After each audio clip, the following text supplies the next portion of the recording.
Hello, everyone, and welcome to the LCS Report brought to you by the Game House. I'm Robert, and I have my co host here. How's it going, everybody? It's Nick Geracie here with Robert. Appreciate you having me, man. Oh no, man, this is fantastic. We have been buddies for a really long time. We've been covering the LCS for a really long time as well. We actually met. I don't remember which finals it was. Was it Detroit? It might have been Detroit. I feel like it might have been Detroit.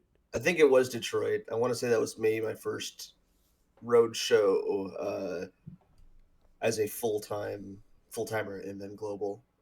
That or you know what? Actually, it was St. Louis, Oh 2019 my spring. God, you're right. Wow. That feels like Yeah, forever just ago, just man. just before Detroit. It was forever ago, man. Holy crap. We are getting old, my friend. But yeah, we've been doing this for a long time and we thought like why not create some cool content together? And so we decided like I already had a show called the LCS Report. I kind of wanted to change up how things were working compared to last year. So if you liked the format last year, I guess you can let us know in the comments below, and maybe I can add an extra episode, or we can figure something out. But the idea of this show is going to be having two guys who love the LCS, who've been covering it. One who creates incredibly awesome featured stories. By the way, I'm more on the picks and the gambling side of things, so I think it's a good mixture of our individual minds and talents. But the goal is going to be that every Tuesday and every Thursday, we're going to bring you guys LCS content where we're going to talk about the games, right?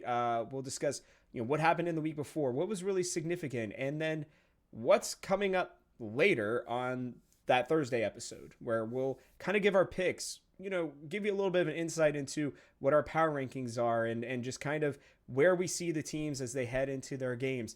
The goal is that these episodes are going to be somewhere between 15, maybe 20 minutes at most, so that you're getting a nice little hit. And, obviously, if you guys want more, like, there's a real world where if you guys are watching, you guys are liking, and you guys are commenting, then we could do that. So I think that's most of the big stuff. Nick, was there anything else you wanted to add? No, I don't think so. I think you covered it pretty well. Like you said, we've both been covering the LCS for quite some time. I think my first split was the summer of 2017, back in the Great best of split. 3 days. So yeah, definitely excited for another season and excited to get into it with you.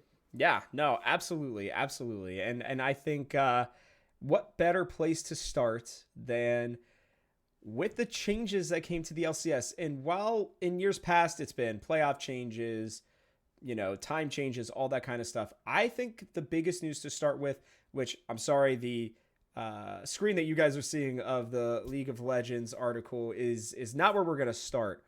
Nick, we're gonna start about TSM, Golden Guardians, and Evil Geniuses all leaving the LCS. I can tell you, I had heard rumors early in the spring of last year that teams were leaving. Everybody already knew kind of that TSM was really strongly considering leaving, but I had heard actually a couple different names. Golden Guardians and Evil Geniuses not being one of those, at least to me, early on in the spring. What are your thoughts on them leaving? What I don't know, what kind of emotions, I guess, were you feeling? Because I was just very sad about TSM leaving. I'm wearing my TSM jersey in honor of their first split, not in the LCS. Yeah. It's first of all, to your point of hearing about other teams, I wouldn't be surprised, and I'm not surprised that I'm sure other teams have entertained selling their LCS spots, just with the financial viability of the league, or at least as far as what we know of that financial viability. Obviously, it's a bummer to see teams go. I think in varying degree, at least for me, varying degrees of sadness. I think TSM had kind of been pretty clear that they were on their way out. They had kind of stopped investing. They had the lowest, I think their roster, which wasn't even that bad of a roster, all No. things considered, but they spent the least amount of money of anybody, Oh yeah. in at least in the spring of last year. So it was kind of to be expected, and I think with just things surrounding, you know, the controversy surrounding Reggie and stuff, I think that the writing was kind of on the wall for that one. Yeah. Uh, EG is just such a crazy story. I think just because of how clearly how messed up things were at the top from what we've seen and heard, and Hmm. there hasn't really been anything that's happened to the org that has gone against that. But they were really able to. I mean, they won the Valorant World Championship, Yep. different esport, but still. And then, but also like people forget, like in LCS, they had a good roster that kind of, I'd say, fell below expectations in Sure. spring, and then they had a really budget roster in summer that actually ended up being pretty good. Um, so it was just really weird, but I think like obviously based on what we've heard from of the organization, it's not entirely surprising. Golden Guardians is the one that hurts me the most, Yeah. personally. I've always really liked that team. I think a lot of the guys in the organization, especially on the staff side, are really really smart, and I'm a big fan of what everything Anero's built over there, and it's just a shame to see that happen after what was their best season. No, without a doubt. And I think that it's interesting to your points. Yeah, I won't dive too much into TSM stuff. We have talking TSM episodes from the past over on the Game House's YouTube channel, so you can check those out if you want to kind of see my thoughts more on TSM. But I will say with Evil Geniuses, like you said, it was really interesting to see them be succeeding, like being almost the poster child of why just winning doesn't necessarily make you a successful org, right? Everybody's always said, well, winning fixes everything. To a certain degree, it does, but they were one of the best teams in the LCS. They obviously in Valorant or had one of the best, teams. Well, had the best team in the world last year. Like two top level Riot games, and now I can't remember if they're leaving VCT or not. I haven't checked, but it almost sounds like their esports operations, I believe the rumor is, are shutting down completely sometime in the next few years. And that's just mind blowing to me that a team that, like an organization that made a lot of, I think, really smart moves to be successful in terms of the games they were playing, didn't necessarily have everything else pay off. And so it was interesting to see that. And then, like you said with Golden Guardians, it never felt like that organization got the support that it deserved. It always felt like they were, budgeting, and that Anero was just having to work with scraps. It's funny. I think you'll appreciate this. It always felt like they were moneyballing the league, and that Anero was They out had there. to, Yeah, yeah, yeah, and and that. it worked for a long time. I mean, Yeah, that 100 Thieves core that 100 Thieves bought from them ended up yep. getting them a title, and they rebuilt multiple times and consistently exceeded expectations. Even if the expectation was, even if they got the sixth, a lot of times they got sixth, they were expected to get 10th by like several games. Oh, for sure, for sure. And that's what's crazy about them is they were consistently there. And then last year, it really felt like they had found a team that was going to be good for a while too. And I think really surprised everybody with how good they were, including going to their first finals. So really sad to see all those teams leave. We do have Shopify Rebellion that's been added. I recently put out my preview of the team, and it was really funny. I really only mentioned TSM, but they're an interesting org where they're in 7 esports right now, including VCT, I believe, and in the LCS now, where they only started in 2021, so it's still probably one of the newest orgs, just in the terms of their existence, that are making a lot of different moves. So it's really interesting to me to kind of see them jump in here. Do you have any thoughts about Shopify Rebellion and just kind of what maybe their ascension, their quick ascension means into the LCS? Well, I think that you can kind of see, like you said, like they've been around for a few years and they're kind of making some strides, but they've been sort of quiet about it. They're not a tier one org in Yep. Valor, but they're definitely involved, and they definitely have been making strides. And I think that the way that they've constructed their LCS roster, I think, is indicative of sort of their approach. Like they are growing, but they are, it's very intentional. It's careful. They signed a lot of players who either have LCS experience or familiarity with each other. Based on who I saw signed, I have to say that I'm sure Revan has a lot of control over which players he wanted this year, I and I completely think they're agree. kind of. I don't think that's a world beating team, but I No. also don't think that's the point. I think this is Shopify getting comfortable with a new ecosystem, having some familiar faces, some likable guys, some good players too, some good Yeah. building blocks. Like maybe this team doesn't win the LCS, but Zazel has been on teams that's won the LCS. I think Yep. that this isn't going to be quite. This is about Shopify being competitive and being familiar. I think top four for them is a huge success. I know that sounds very tepid, New Org on the block, but this isn't 2016 Immortals. This team's not going to show up and go 16-1, right, or Yeah, whatever it was. yeah, And I think that's okay. I think that also could, they're anyone getting in the LCS right now is looking towards longevity, and I think that that's probably why Shopify wanted to get in now when a lot of other people aren't, and I think it's really interesting. yeah. No, I completely agree, and we'll do, I think, a deeper dive on Thursday. It's a little preview for you guys on Nick's thoughts on Shopify. I'm definitely intrigued by that roster as they are, some of the core from TSM. They kept Wild Turtle in a what is it? I guess a substitute role. That's the word. With He's B-Boy. doing content too. I think Yeah, it'll be probably mostly content and maybe some substitution. it's I gonna mean, I depend think on also, B-Boy. It's really gonna depend on B-Boy. He was crushing it down in CB Lol, but I'm interested to see. He had a big spurt over in the LEC with Misfits, I think it was. yeah, Um, he was a really good team fighter on Misfits, yes, and I think that this team could really. I think he and Zazel could be a really good pair. I really could interested in seeing what they do together. you're a little higher on them than I am. I think I'm excited to talk about our power rankings, but like I said, I don't want to dive too deep into Again, them yet. I don't think they're world beaters. I just think that there's little things about the team that'll make them fun to watch, and I think that I there's agree with good that. bones there. Oh, I couldn't I think agree there's more. good bones there. I couldn't agree more. I think we would be remiss to not talk in this first episode before we kind of wrap up here in a little bit. Two big things as well. The LCS going back to weekends. I'm really interested to see how much that actually ends up affecting the viewership that's been, on a steady decline for quite a while. Obviously, the weekdays, I think, really hurt them, but I am interested to see if they're actually going to see a major increase. We saw the LEC absolutely crush it over the weekend by bringing in, I mean, just adding Carmine Core and Koi. I think that rivalry brought in like almost 800,000 viewers according to esports charts, I think. So absolutely crazy there. But with that, the person who made that announcement was the new commissioner. I've really enjoyed our last two commissioners. Chris Greeley and I actually, I think, had a pretty good relationship. I didn't get to know Jackie all that well just because she had such a short term, but she was a wonderful person the two times that I met her. But our new commissioner is Mark Zimmerman. You guys, might also know him as Mark Z from the Dive, from the broadcast, from Curse, like just all these other things.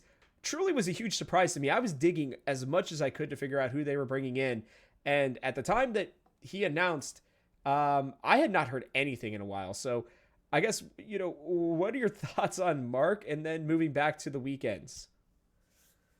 Well, let's get the easy one out of the way. Weekend return, I mean, thank God, right? I mean, Sure. I don't Yeah. think that there's any version of this not being a good thing. I think what we're going to find out, anyone who thinks that this is going to be all of a sudden viewership's crazy, we're going to match that Koi Carmine Court matchup you were talking about. No, I think we're going to see that once we move back to weekends, we're going to see an uptick, but we're still going to see, I think, some of the same problems. And it's not I agree. just going to be about the weekdays, but that doesn't change the fact that it's still a good move.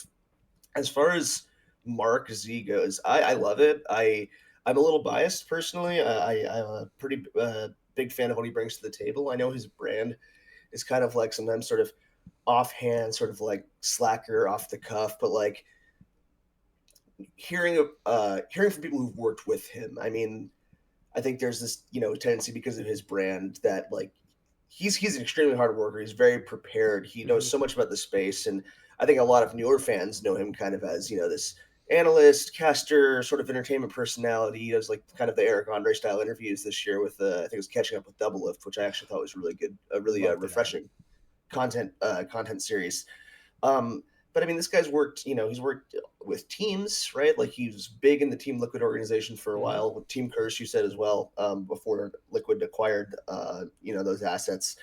And I'm just really excited to have someone not just necessarily like endemic to the space, but also endemic to the broadcast. Like the decisions that he makes are going to be directly affecting like people that he worked with that he knows. He's been in the trenches. He's been on the broadcast. He's worked as a person on teams. I think it's a surprising choice until you really look at his credentials, and it's like this. I'm very very happy about it. And I think that I really do think, especially right now with where the LCS is, and someone who really knows what, not necessarily what needs to happen, but what getting back or getting to somewhere new looks like, is really really important. And yeah, I mean Chris Greeley, great. I had a good relationship with Jackie as well in the brief time she was here, but I'm excited for a new chapter. I think Mark is the right guy to steer the ship. Yeah, I'm interested with Mark. I think he brings three really good things. I think he knows and understands the entertainment value. I think he brings kind of a name, obviously like a known name, which I think is going to bring a lot of people back because they're going to be interested to see what he does. And like you said, he knows the broadcast, and so I think by being able to combine all those three things, I think the LCS feels that that's one of their biggest issues in an area where he's obviously going to be able to have a lot of good input. We're already seeing a lot of changes as well, where they're going to be doing drafts before the games as well, which I'm interested to see how that goes. But a behind the scenes source that I have did bring up a point to me that I am intrigued by. I'm interested to see how he interacts on the business side. I want to see, dealing with the owners is a whole other game. I mean, we all know most of the owners, and Steve, people like Steve and Jack, I think are good guys who generally have had good insight and decisions, or who have helped make, I think, good decisions for the betterment of the LCS. But with new owners coming in, with people who, like, I think NRG Andy, I think he's going to be a little bit harder, in terms of just not to deal with, but I think he's going to be harder on trying to, push things forward now that, he was able to get his investors to get him back in, and they had obviously such a successful first split, with the potential for what's going to happen with Dignitas and Immortals, moving forward as well.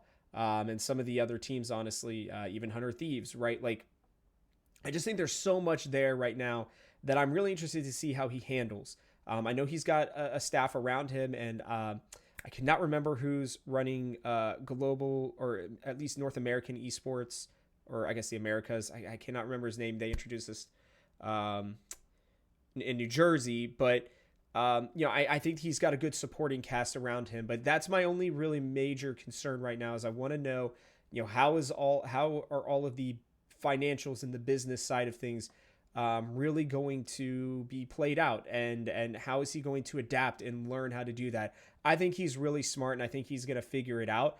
I just wonder how much time that's going to take, and how much time in all reality he's going to have with a product that has been lacking, sadly, right? And it has been needing viewership. I think they're making the right changes so far. And I personally still love the Mark signing. But those were concerns that were brought to me that I hadn't really thought about, at least initially. That's fair. I you know what? I completely agree, and I also think good, right? Like I'm okay. I'm glad that I hope that owners of these orgs are pushing for a better future for the LCS, especially those who've kind of like I love that NRG came in. I mean, and no disrespect, CLG built a lot of what they capitalized on, Agreed. and they did a great job with it. And I'm glad that I want our league leaders to be, asking for more and pushing the envelope. But I think Mark is the right guy to understand those concerns, even if he maybe needs some time. I mean, he's going to need some time to adjust to the new role, as No anybody doubt. would. But I think that, adjustment aside, this is someone who not only could be equipped to handle these things, but is equipped to understand them. And I actually think that's huge coming from the tournament organizer slash developer side. I couldn't agree more. And I think it's going to be big that he's also committed, right? I think that that's the most important thing. And probably, I think, honestly, what they may have hired him for. Like, I think that may have been a big selling point for them. If it wasn't, then hopefully they watch this and see that, because this man's committed to the LCS, right? Not that Chris and Jackie weren't. Obviously, they were. Jackie had extenuating circumstances. Chris got promoted, right? So obviously, I know he's still very much in the ecosystem, but I think Mark is really, really committed, and I know that he wants to make this be a better product. So I'm not just trying to come in here and crap on him, by the way. I really do love the signing, and I completely agree with you. I think he's going to bring such an interesting eye and mind to a really important position, one that took way longer than I think we all expected to get filled.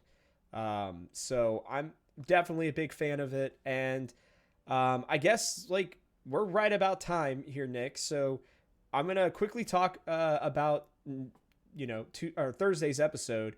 Then if we have any closing thoughts, we'll give those. But do make sure that you come back. Like I said, this is a Tuesday Thursday show. We're going to be breaking down where we see teams. We'll do, quick, brief looks at each one of them.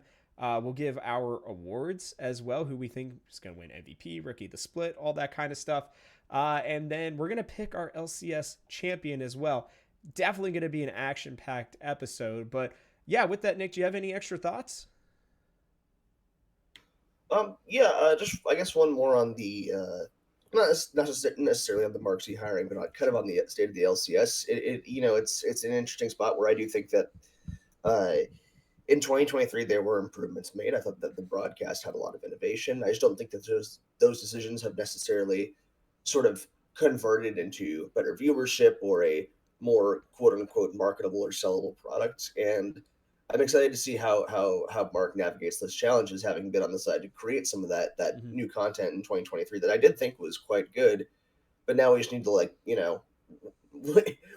we need to keep that moving, and we need to there's more work to be done. And so I am looking forward to seeing how he navigates that. So I guess I'm a little more optimistic here than I usually would be in all things considered. Hey, no, I love that. I think that that's the way we got to be. But yeah, I guess my final thoughts too are that, we're gonna get to really see it here in just a couple of days. By the time this episode comes out, I think we'll be like 4 or 5 days away from the very first game starting. And I believe that we have potentially, hopefully, hit rock bottom in the LCS, and that things are only going to go up from there. So I'm also feeling really positive. Nick, as always, I enjoy talking to you, my friend, and I can't wait to continue to do it throughout the rest of the spring. Likewise, man. Thanks for having me on. No, of course, of course. And yeah, with that, you can check out a ton of good sports, esports, and gaming content over at thegamehouse.com. And yeah, we'll catch you guys on the next one.